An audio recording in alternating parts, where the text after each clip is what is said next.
প্রজাপতি গৌতমী এবং রাজা শুদ্ধোদন একদিন গভীর নিশীত একদিন রাত্রে বেলায় তিনি যশোদারাকে দেখে যশোদারার সাথে তিনি কথোপকথন হলো। সেখানে তিনি বললেন যে আমার পুত্র সেই তো আসলে ব্রাহ্মণ গণনায় বলেছে যে তিনি হয়তো চক্রবর্তী রাজা হবেন, নয়তো তিনি সন্ন্যাসী হবেন। সুতরাং তুমি এমনভাবে তার সাথে আচরণ করো যাতে সে মনে কোনোরূপভাবে কষ্ট না পায়। তখন যশোদারা বললেন যে আমি মনে করি আমি তাকে পেয়ে ধন্য হয়েছি, সুতরাং তার মনে কষ্ট পায় এরকম কোনো কর্ম আমি সম্পাদন করব না। তখন যশোদারার সাথে তার সুখময় সমৃদ্ধময় সে জীবন অতিবাহিত হতে লাগল। এখানে কথিত আছে যে তাদের জন্য রাজা শুদ্ধোদন 3টে প্রাসাদ নির্মাণ করেছিল। আমি গতবারের দেশনে সেটা বলেছি, গ্রীষ্ম, বর্ষা, শীত এই 3 কালে 3 উপযোগী করে 3টে প্রাসাদ তিনি নির্মাণ করেছিলেন। সেখানে তারা সুখে দিনাপিত করছিল। যেহেতু তিনি রাজপুত্র, তো মাঝে মধ্যে তিনি নতনগিরা যেখানে গান বাজনা করত সেখানে তিনি সেগুলো শুনতেন, যেতেন। এটা স্বাভাবিক, যেটা রাজ পরিবারে যেরকম হয়। একদিন তিনি রাজ পরিবারে তিনি দেখতে পেলেন, ইতিবৎসরে রাজ পরিবারে তিনি দেখতে পেলেন যে গান বাজনা যখন শেষ হয়, নতনগিরা সেখানে যে আপনার নর্তকশালা যেখানে নাচ গান সেখানে এক একজন এক একভাবে পড়ে আছে। কারো মুখ দিয়ে লালা ঝরছে, চোখের দিয়ে সে মানুষ নিদ্রা যাওয়ার পর যেরকম হয় ঘাম নির্গত হচ্ছে। এগুলো দেখে তিনি চিন্তা করছে, একটু আগে যাকে দেখে যাদেরকে নিয়ে এত নাচ গান হলো তাদের দেহ বয়পে কারো কাপড় চোপড়গুলো ঠিক নাই, পৃথিবীটা কেমন, এগুলো খুবই তো অসার। এগুলো তিনি একদিন যশোদারাকে এই বিষয়টা বলছে। তখন যশোদারা কিন্তু খুব চিন্তিত হলো। এই চিন্তিত হয়ে তিনি একদিন নিশীত গভীর রাত্রে একটি স্বপ্ন দেখলেন যে তিনি সে মুন্ডুক মস্তক হয়েছে, তার রাজ অবসান চলে গেছে। কার? যশোদারার। এরকমভাবে তিনি এগুলো ভাবছেন, স্বপ্ন দেখেছেন, ভ্রূণ হয়েছে। আর তখন তিনি খুব ভীত সন্তুষ্ট হলেন, এরকম কিছু হবে না তো, এরকমভাবে তিনি ভাবছেন। এদিকে যশোদারাও চিন্তিত হচ্ছে। অনেকটা রাজকুমার সিদ্ধার্থ তিনিও একটু ভাবুক হয়ে উঠছে। সংসারের প্রতি যেন তার একটু বিমুখতা দেখা দিচ্ছে। এবং ইতিমধ্যে তিনি 4টে নিমিত্ত সেগুলো তিনি দর্শন করলেন। কে? রাজকুমার সিদ্ধার্থ। জরাগ্রস্ত ব্যক্তি, ব্যাধিগ্রস্ত ব্যক্তি, মৃত ব্যক্তি, সন্ন্যাসী, এবং এগুলো নিয়ে তিনি প্রতিনিয়ত চিন্তা। ইতিবৎসরে যশোদারা এবং রাজকুমার সিদ্ধার্থের কথোপকথনে তাদের সন্তান সম্ভাবনার কথাটা যশোদারা ব্যক্ত করলেন রাজকুমার সিদ্ধার্থকে। তিনি খুব আনন্দ পুলকিত হলেন, কিন্তু হলেও মাঝে মাঝে সংসারের অনিত্যতা বিষয়গুলো তাকে বারবার ভাবিত করে তুলছে। তিনি ভাবছে যে এই সম্পদ, এই বিত্ত, এই সুন্দর দেহ অবয়ব সব তো অনিত্যময়, এগুলো তো কিছু বিদ্যমান থাকবে না। এগুলো বারবার তাকে ভাবিত করছে এবং তিনি সংসার থেকে চলে যাওয়ার জন্য উদ্যত হলেন। আবার ভাবছে, আমার পিতামাতা আমার তো পরম হিতৈষী কল্যাণ মিত্র, এখন আমার পিতাকে না বলে যাওয়াটা আমার জন্য শোভনীয় নয়। তখন একদিন তিনি পিতার কাছে আসলেন। পিতার কাছে সে পিতাকে বলছে, পিতন, আমি এই রাজ দরবারে আর থাকতে চাই না, আমি সন্ন্যাসী হয়ে যাব, আমি চলে যাব। পিতা বলেছে, কেন? তোমার এমন কি প্রয়োজন? তুমি যদি এই মুহূর্তে রাজত্ব চাও, তুমি রাজত্ব পাও, তুমি ছাড়া তো আমার আর কেউ নাই। সম্পদ, অর্থ, বিত্ত, অট্টালিকা, তোমার জন্য আমি 3টে প্রাসাদ করে দিয়েছি, তোমার স্ত্রী, তুমি যা চাইবে আমি তোমাকে সব দেবো, তুমি কেন এই প্রাসাদ ছেড়ে যাও? তোমার এমন কি সমস্যা হচ্ছে? তখন রাজকুমার সিদ্ধার্থকে বলছেন তোমার কি প্রয়োজন সেটা তুমি বলো। তখন বলছে, হে পিতন, আমার 4টি সত্য যদি আপনি মানতে পারেন তাহলে আমি আপনার কাছে থাকব। বলছে 4টি সত্য কি? বলছে মানুষ যে জরাগ্রস্ত হয়ে যায়, মানুষ যদি সৌন্দর্যটা মলিন হয়ে যায়, এই সৌন্দর্যটা যাতে মলিন না হয় এটা আপনাকে রক্ষা করতে হবে। দ্বিতীয় হচ্ছে কি, আমাকে চির যৌবনা, আমি যেন বয়োবৃদ্ধ না হই, এরকম করতে হবে। রোগ ব্যাধিতে মানুষ কষ্ট পায়, এই রোগ ব্যাধিতে যেন আমি কষ্ট না পাই সেরকম ব্যবস্থাপনা করতে হবে। চতুর্থ, মানুষ যে মৃত্যুবরণ করে আমি যেন মৃত্যুর অধীন না হই, অমৃত লাভ করি, সেটা আপনাকে প্রদান করতে হবে। তো পিতা বলেছে, এগুলো কি সম্ভব? এগুলো তো আমার পক্ষে সম্ভব না। বলছে, যদি সম্ভব না হয় আমাকে বিদায় দিতে হবে, আমি এর থেকে চিরমুক্তি লাভ করতে চাই। তখন রাজা কি করলেন, ছেলে তো আর রাখা যাবে না, যুক্তিতেও পরাস্ত। তখন তিনি রাজবাড়ির সকল দরজা বা গেট যা আছে সেখানে অতিরিক্ত তিনি সৈন্য বা সামন্ত মোতায়েন রাখলেন, যাতে রাজকুমার কোনো ক্রমে চলে যেতে না পারে। তো রাজ পরিবারের একটি গোপন পথ আছে। তার যে বন্ধু ছিল ছন্দক, সে ছন্দক সেই পথটি সম্পর্কে জানে। তিনি কিভাবে চলে যাবেন, কিভাবে বের হবেন, এগুলো নিয়ে প্রতিনিয়ত ভাবছে। ইতিবৎসরে খবর আসলো যে তার স্ত্রী যশোদারা তিনি গর্ভ যন্ত্রণায় কাতর হয়ে আছেন। তখন কিছুক্ষণ পরে খবর আসলো যে তিনি সন্তানের পিতা হয়েছেন, কিন্তু তখন তিনি খুব অস্থির। তখন রাহুলের জন্মের খবরটা শুনে তিনি খুব খুশি হলেন, কিন্তু যেহেতু তিনি সংসারে অসারতা নিয়ে চিন্তিত, তখন তিনি বললেন সাথে সাথে, রাহুল জাত বন্ধন জাত। অর্থাৎ রাহুলের জন্ম, রাহু মানে যাহা গ্রাস করে, চন্দ্রকে গ্রাস করে, রাহু গ্রাস বলে না, ও যে এখন এই তো শিশু আমার সন্তান জন্ম নিয়েছে, রাহুর জন্ম হয়েছে, আমি তো সংসারে পিতামাতা আছে, স্ত্রী আছে, এখন আরও বেশি আমি আবদ্ধ হয়ে যাব, সুতরাং আমার মুক্তির পথ কোথায়? তো তিনি খুশি মনে যিনি খবর দিলেন তাকে স্বর্ণ মুদ্রা দিলেন। তখন রাজাগণ বা যুবরাজাগণের ধর্ম ছিল আপনি কোনো ভালো সংবাদ দিলে তাকে পুরস্কৃত করা, তো তাকে সেভাবে পুরস্কৃত করলেন। কিন্তু তিনি বারবার ভাবছে। তখন পুত্রকে দেখলেন, দেখেই যশোদারা দেখে সেখানে শয়ন করা।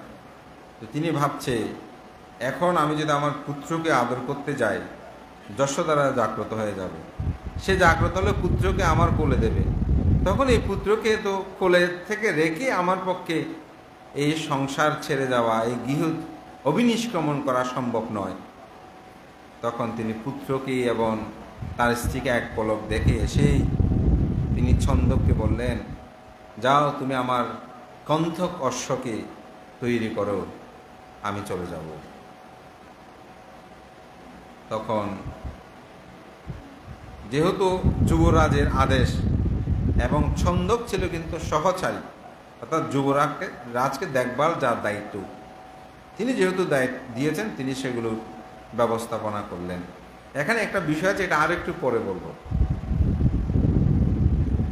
তখন সেদিন ছিল আষাঢ়ী পূর্ণিমা।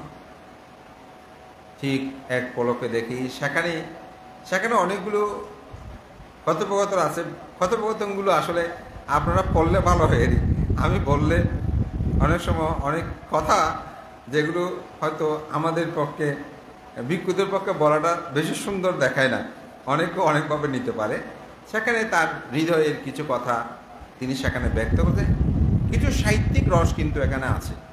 এটা মূল যে আসলে গ্রন্থ আমি যেটা বলেছি সেখান থেকে আবার সাহিত্যিক বইগুলো যখন সেখানে কিছু সাহিত্যিক রস কিন্তু সেখানে থাকে, সেভাবে তারা কথোপকথনগুলো তুলে ধরেছেন। তখন তিনি সেখান থেকে বিদায় নিয়ে অভিনিষ্ক্রমণ করলেন। যখনই অভিনিষ্ক্রমণ মানে গৃহত্যাগ, তিনি চলে গেলেন, সাথে কণ্ঠক আর ছন্দক সারথীকে নিয়ে তিনি যাত্রা করলেন। অনমা নদীর তীরে গিয়ে তিনি তার পাদুকা, তার শরীরে যে রাজভূষণ সেগুলো তিনি তার স্ত্রীকে দেওয়ার কথা ব্যক্ত করলেন। তরবারিটাও তিনি দিলেন, মুখ মানে স্বর্ণলঙ্কা যা ছিল সেগুলোও দিয়ে তিনি অনমা নদীর তীরে মাথা অর্থাৎ কেশসাধন করে তিনি ঋদ্ধিময় পাত্র জীবন তিনি লাভ করেছিলেন। মহাব্রহ্মা এটা ওনাকে প্রদান করেছিল। ইতিবৎসরে খবর চলে আসলো রাজকুমার সিদ্ধার্থ অভিনিষ্ক্রমণ করেছেন। তখন যশোদারা অজর ধারায় তিনি কান্নাকাটি শুরু করলেন। স্বাভাবিক, তার দীর্ঘদিনের শেষ স্বামী তিনি চলে গেছেন এবং রাজা শুদ্ধোধনও তিনি অনেক সময় মুচ্ছন্ন, অর্থাৎ আমরা অজ্ঞান বা বেয়াস হওয়া বলে সেটাই এরকম হয়ে যাচ্ছে, স্বাভাবিক এরকমগুলো হচ্ছে। তো ছন্দক যখন ফিরে আসলো, তো দেখার সাথে সাথে উপকরণগুলো যখন তাকে দিল, তখন যশোদারা বলছে, ছন্দক, তুমি তো আমার পরম কল্যাণকামী, তুমি তো আমার পরম প্রিয়জন। যখনই এই রাজকুমার সিদ্ধার্থ চলে যাচ্ছিল, তখন কি তুমি আমাকে একটি বার ডাকতে পারোনি? তুমি কেন আমাকে ডাকো নাই? তখন ছন্দক বলল, আমি আপনাকে ডেকেছিলাম, আমি এমনভাবে চিৎকার করে ডেকেছি, কোনো রমণী আমার কথা শোনে নাই। আমার মনে হয়েছে আমার এই উচ্চ শব্দের ডাকখানি দেবতাগণ যেন অপরে কেউ শুনতে না পারে সেরকম প্রতিবন্ধকতা সৃষ্টি করেছে। নয়তো আমি যেভাবে চিৎকার করে ডাক দিয়েছিলাম, আপনি অবশ্যই জাগ্রত হওয়ার কথা ছিল। বজে শুধু তা নয়, খন্তক অশ্ব যেটা ঘোড়া, বোধে তার পায়ের শব্দ এটি যোজন মাইল পর্যন্ত শোনা যায় সে কোনো পথ দিয়ে হেঁটে যাওয়ার সময়। কিন্তু আমি অবাক হয়েছি, যখন রাজকুমার সিদ্ধার্থ আমাকে সুসজ্জিত করার জন্য বলেছে, তখন এত শব্দ হয়েছে, কিন্তু এই শব্দ রাজপ্রাসাদের কেউ শোনে নাই। আমার মনে হয়েছে চারি লোকপাল দেবতা তারা সেই কন্তক অশ্বের পায়ে হাত দিয়ে রেখেছে, যাতে খরমের সেই শব্দগুলো না হয়। এভাবেই তিনি গৃহত্যাগ করেছেন। যেদিন তিনি গৃহত্যাগ করেছেন, তার রাজভূষণ পরিত্যাগ করেছে বলেছে, চুল কত্তন করেছে বলেছে কে? ছন্দক। সেদিনই যশোদারা তার নিজের চুল তিনি নিজে কেটে ফেললেন। রাজকীয় যে ভূষণ, রাজকীয় যে কাপড় চোপড়, সেগুলো তিনি পরিত্যাগ করে গেরুয়া বসন তিনি ধারণ করলেন। গেরুয়া মানে জীবন না, অর্থাৎ সেই ধরনের সাদাসিধে জীবন তিনি ধারণ করলেন। এবং যখনই শুনেছে তিনি আর কোনো খাটের মধ্যে, পালঙ্কের মধ্যে তাকে নিচে থাকে, তিনি সেটা অবলম্বন করলেন। যখন শুনেছে সে একাহারী, অর্থাৎ একবার মাত্র আহার গ্রহণ করে, তিনিও একবার আহার গ্রহণ করেছেন। ইতিবৎসে সুপ্রবুদ্ধ তিনি খবর পেলেন তার কন্যাকে ছেড়ে রাজকুমার সিদ্ধার্থ চলে গেছে। তিনি রাজপ্রাসাদে আসলেন। রাজা শুদ্ধোধনকে যথা কথা বলে তিনি ভর্ৎসনা করলেন, বলতে আপনি আমার কন্যার জীবন শেষ করে দিয়েছেন, এখন আমার কন্যাকে আমি নিয়ে যাব। আমার কন্যাকে বিবাহ করার জন্য অনেক রাজপুত্র, অনেক রাজ্যের অনেক শ্রেষ্ঠী তারা এখনও আমাকে পত্র দিচ্ছে। আমার সন্তান এখানে এরকম স্বামীহীনভাবে তিনি থাকবে না। এখানে একটি কথা আমি বলবো, অনেক ভিন্ন সম্প্রদায়ের অনেক সময় আমি ফেসবুকে বা সোশ্যাল মিডিয়ায় তাদের কিছু উক্তি আমি দেখি। তারা সেখানে লিখেন যে রাজকুমার সিদ্ধার্থ তিনি অমানবিক কাজ করেছেন। কেন? তিনি নিজের স্ত্রীকে যে তিনি ফেলে চলে গেছেন, এটা উনি ঠিক করেন নাই। আমাকেও একবার আমার এক বন্ধু সে আমাকে প্রশ্ন করেছে, বলতে আচ্ছা এটা কি ঠিক কাজ হলো যে তিনি বিয়ে করলেন, তিনি ওনাকে ছেড়ে চলে গেলেন। এই যে উনি কিভাবে থাকবে, চলবে। তো আসলে একটা বিষয় যদি আপনি সুস্পষ্টভাবে চিন্তা করেন গভীরভাবে, তাহলে উত্তরটা আপনি পেয়ে যাবেন। তো এটার জীবনের শেষে গেলে আরও বুঝতে পারবেন। তবু আমি এই জায়গায় এই কথাটা বলছি, যেমন একজন সৈনিক দেশকে রক্ষা করার জন্য যখন যুদ্ধে যায়, তখন কি তিনি স্ত্রীকে সাথে করে নিয়ে যায়? কেন? কারণ যুদ্ধের মধ্যে স্ত্রীকে নিয়ে গেলে কি তিনি কি স্ত্রীকে রক্ষা করবে নাকি যুদ্ধ করবে? তো বুদ্ধ অর্থাৎ রাজকুমার সিদ্ধার্থ তিনিও একটি যুদ্ধে গিয়েছেন। কিসের যুদ্ধ? মারের সাথে তিনি একটা যুদ্ধে অবতীর্ণ হয়েছেন। অর্থাৎ তিনি একটি সত্যকে আবিষ্কার করার জন্য গিয়েছেন। তো ওখানে কি স্ত্রী পুত্র নিয়ে গেলে হবে? তা আমি বললাম, তিনি তো যশোদারাকে তালাকও দেয়নি, তাকে পরিত্যক্ত করেনি। তিনি একটি সত্যকে আবিষ্কার করতে গিয়ে, অর্থাৎ জরা দুঃখ, ব্যাধি দুঃখ, মরণ দুঃখ, এগুলো থেকে কিভাবে মুক্তি পাবে, একটা দেশ কিভাবে মুক্তি পাবে, সেজন্য যেমন অস্ত্রশস্ত্র নিয়ে যুদ্ধ করতে গেছে, স্ত্রী পুত্র সবাইকে ফেলে, ঠিক অনুরূপভাবে আমার চিত্ত জগতের মধ্যে, ওটা হচ্ছে বাহ্যিক জগৎ, এটা হচ্ছে আমার চিত্ত জগতের মধ্যে, আমার জীবনের মধ্যে যে ব্যাধি জরা দুঃখ, ব্যাধি দুঃখ, মরণ দুঃখ আছে, সেটা থেকে মুক্তি লাভ করার জন্য আমার এই যাত্রা। তো সুতরাং আপনি দুটাকে যদি একটু তুলনামূলকভাবে চিন্তা করেন, তাহলে কিন্তু এখানে কোনো অমানবিকতার বিষয় হয় না। তো আমি যুদ্ধে গিয়েছি, যখন মৃত্যুবরণ করেছি, তাহলে আমার স্ত্রী বিধবা হয়ে যায়নি, তাহলে যুদ্ধে যাওয়াটা কি ঠিক হয়েছে? ফিরে আসলে তো আসলাম, কিন্তু না আসলে তো এটা মৃত্যু অবধারিত। সুতরাং এটা একটা বুদ্ধের যুদ্ধে যাওয়া, এখানে স্ত্রী পুত্র নিয়ে যাওয়ার কথা নয়। আর যেহেতু রাজ পরিবারের ওনার ভরণ পোষণের কি কোনো অভাব হবে? অভাব হবার কথা নয়। ধর্মপ্রান্তীয় উপাসক উপাসিকা বিন্দু, পরবর্তীতে এটা আরও বিষয়টা স্পষ্ট হবে। তখন তিনি এভাবেই সুপ্রবুদ্ধ বলছেন, না আমি নিয়ে যাব, আমার এই সন্তানকে এখানে আর রাখবো না। তখন রাজা শুদ্ধোধন প্রথমে অনেকটা নিরুপায়, প্রথমে বলেছেন, সে তো আমার কন্যার মতো, আমার এক পুত্র, আমার পুত্র চলে গেল, আমি কন্যা রূপে তাকে গ্রহণ করে রেখেছি, আমার নাতি আছে, তাকে আমি এখানে কোনো কিছুর অভাব হবে, এভাবে বিভিন্ন কথা বললেন। কিন্তু উনি বললেন যে না। তখন যশোদারাকে ডাকলো। তো যশোদারা বলল, হে পিতন, আমি আপনার ঔরসে জন্মগ্রহণ করেছি, আপনার দ্বারাই আমি লালন পালন বর্ধন হয়েছি, এটা কিন্তু সত্য, কিন্তু এটা আমার স্বামীর আলো, অর্থাৎ এটা আমার স্বামীর গড়, এখানেই আমার সে মানুষ পুত্রের জীবন, এখানে তার সাথে আমি সান্নিধ্যে ছিলাম, সে না থাকলেও এটি আমার কাছে খুবই স্মৃতিধন্য, আমার পুত্র, আমি কোথায় যাব না, এবং আমি কারোর সাথে আর বিবাহ বন্ধনে আবদ্ধ হতে পারবো না, সেই আমার জীবনের সবচেয়ে মূল্যবান, আজীবন আমি এভাবে থাকবো, এবং আমি মনে করি সে এক সময় ফিরে আসবে আমার কাছে, এটা আমি জানি। এরকম বলে পিতার কথা, ভাইয়ের কথা সব কিছু তিনি প্রত্যাখ্যান করলেন।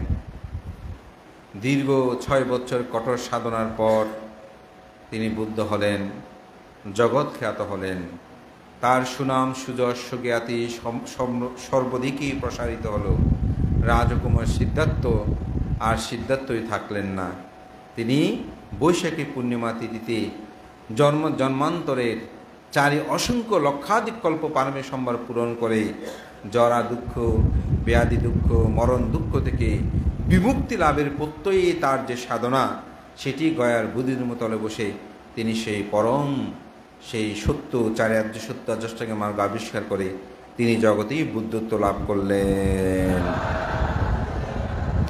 তখন তার নাম হলো গৌতম বুদ্ধ। তো গৌতম বুদ্ধ আর বোধিসত্ত্বের মধ্যে সেজন্য সিদ্ধার্থের মধ্যে পার্থক্য আছে, আবার একে অপরের পরিপূরক। চারিদিকে সধর্মের প্রচার হলো। রাজা শুদ্ধোধন খুব ইচ্ছে করছে সে নিজের পুত্রকে দেখার জন্য, এখন যাকে পাঠায় সে বুদ্ধের কাছে গিয়ে ধর্ম শুনে কপিলবস্তু নগরে আসার কথা ভুলে যায়। তো কালুদায়ী নামক এক মন্ত্রী ছিল, সে ছিল খুব চৌকস এবং সে রাজকুমার সিদ্ধার্থের বাল্যবন্ধু। রাজা শুদ্ধোধন চিন্তা করলেন, বলে তাকে পাঠালে ভালো হল। তো কালুদায়ীকে ডেকে বলছে, অনেককেও পাঠালাম, কেউ তো আমার পুত্রকে নিয়ে আসে না। তুমি খুব বুদ্ধিমান চৌকস, তোমাকে আমার মনে বিশ্বস্ত হচ্ছে, তুমি আমার পুত্রকে নিয়ে আসো। তখন সে গেল, গিয়ে বুদ্ধের ধর্ম কথা শুনতে শুনতে সে যে আর কপিলবস্তু আসতে বলবে সেই চিন্তা নাই, তিনি প্রব্রজ্য গ্রহণ করে ফেললেন। প্রব্রজ্য গ্রহণ করে তিনি কিন্তু ক্ষান্ত হয় নাই, তিনি মনে মনে রেখেছে একদিন সুযোগ বুঝে আমি বলবো। তো একদিন তিনি সুযোগ বুঝে বুদ্ধকে বলছেন, আপনি কপিলবস্তু নগরের, আপনি রাজপুত্র, আপনার পিতাকে কি আপনি দেখতে যাবেন না? বলছে, হ্যাঁ অবশ্যই যাব। আমার পিতা তো আমার পরম হিতৈষী কল্যাণ মিত্র, আমার মাতা তো আমার পরম হিতৈষী, আমার পরম উপকারী, অবশ্যই আমি তাদেরকে দেখতে যাব। তখন তার বুদ্ধত্ব লাভের পর 7ম বছর, অর্থাৎ সারদা ঋষিপথের নিকটাভাবের পরে তিনি সশস্য নিয়ে কপিলবস্তু নগরে তিনি গমন করলেন। চারিদিকে এর আগে কালুদায়ীকে পাঠিয়ে দিয়েছে যে আমি আসছি এই খবরটা দেওয়ার জন্য। যখনই খবর দিল, রাজ্যের মধ্যে বহু আয়োজন, সব কিছু সুসম্পন্ন হলো। তারপরে সেখানে যখনই রাজকুমার অর্থাৎ গৌতম বুদ্ধ, এখন তার সিদ্ধার্থ নয় গৌতম বুদ্ধ, তিনি যখন প্রবেশ করলেন, তখন দেখা গেল তিনি পাত্রহস্তে পিণ্ডচারণে বের হয়েছে। রাজা খুব ক্ষুব্ধ হলেন, মনে খুব কষ্ট পেলেন। বলে যে এমনি তো রাজার সন্তান, সেখানে এই সন্ন্যাসী হয়ে আমাকে বড় অপমানিত করলো, এখন আমাকে খাদ্যদ্রব্যের অভাব আছে, এখন পাত্র একটা নিয়ে এই রাস্তা রাস্তায় বিক্রি করতেছে, আমাকে আর কত অপমান করবে। তো পুত্রের কাছে গেল, পুত্রকে গেছে, পুত্র তুমি এই কি করছো, এটা তো রাজধর্ম না, রাজধর্ম তো রাস্তা রাস্তায় এরকম ভিক্ষা করার নিয়ম নাই, আপনি আমাকে আর কত অপমান করবেন। আমাকে অপমান করতে করতে আপনি সন্ন্যাসী হয়ে গেলেন, এখন আবার রাস্তা রাস্তায় ভিক্ষা করতেছেন, আমার সন্তান রাস্তা রাস্তায় ভিক্ষা করবে, এটা আমি কিভাবে মেনে নেব? তখন বুদ্ধ বললেন, হে পিতন,